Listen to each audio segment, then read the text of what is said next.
What is the difference between a reflexive pronoun and intensive pronoun?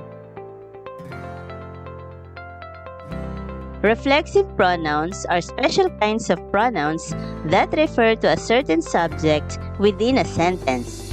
These types of pronouns talk about a certain word provided that the antecedent is placed within the same sentence or clause. Antecedent means the noun that the pronoun refers to. Usually, reflexive pronouns end with self or selves. These are the reflexive pronouns.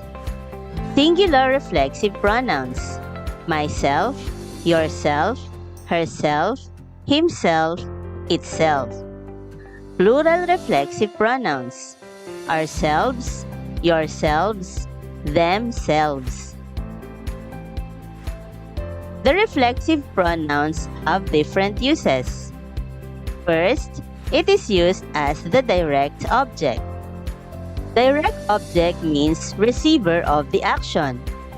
It is the word that answers the question who or what after the verb. For example, Joseph is training himself to become a renowned public speaker. Our subject in this sentence is Joseph. The verb is training.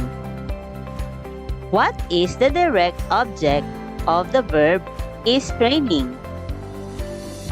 Joseph is training who? Who is Joseph training? Answer: himself. Himself is a reflexive pronoun that functions as a direct object. Another example: you might hurt yourself with that pointed apparatus. The subject here is you. The verb is might hurt.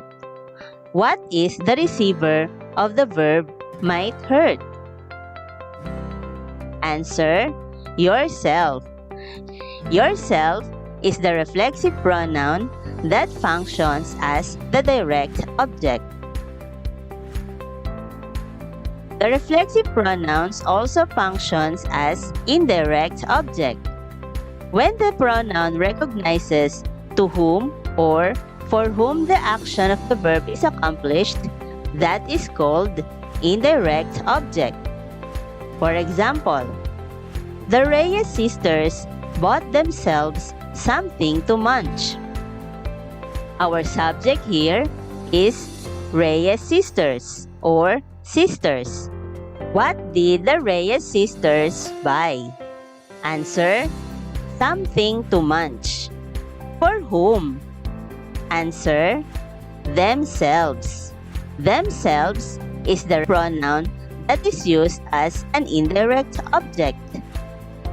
Another example: she baked herself a chocolate cake.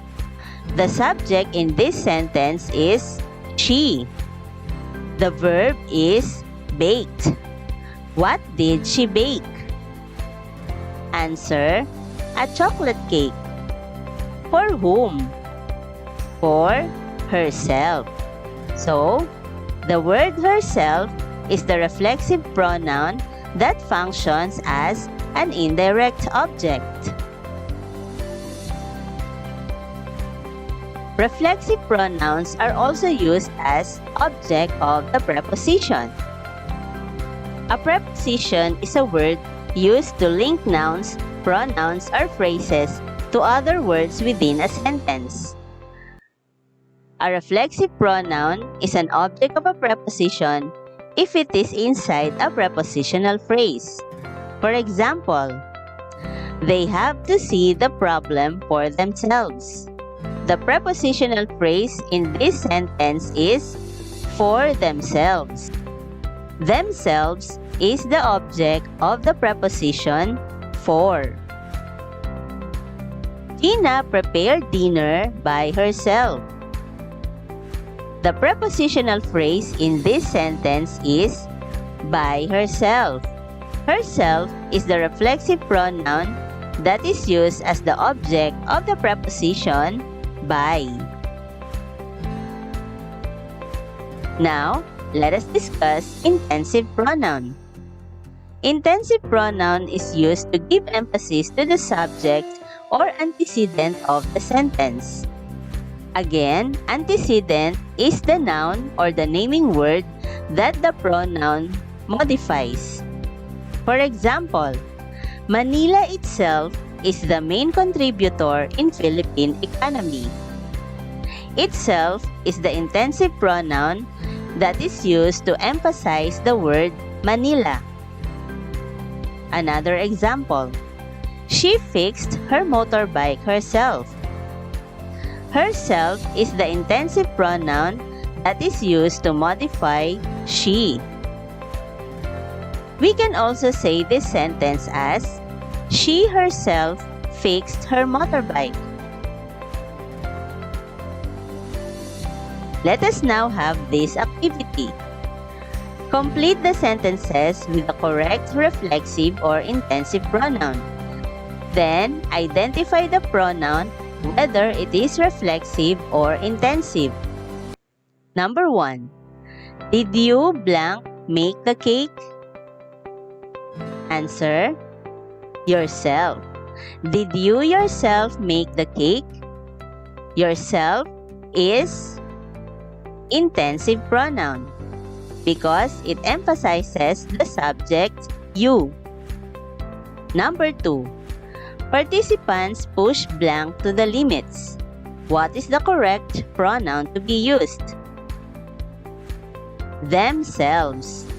Is themselves a reflexive or intensive pronoun? Reflexive. Themselves functions as a direct object of the verb push.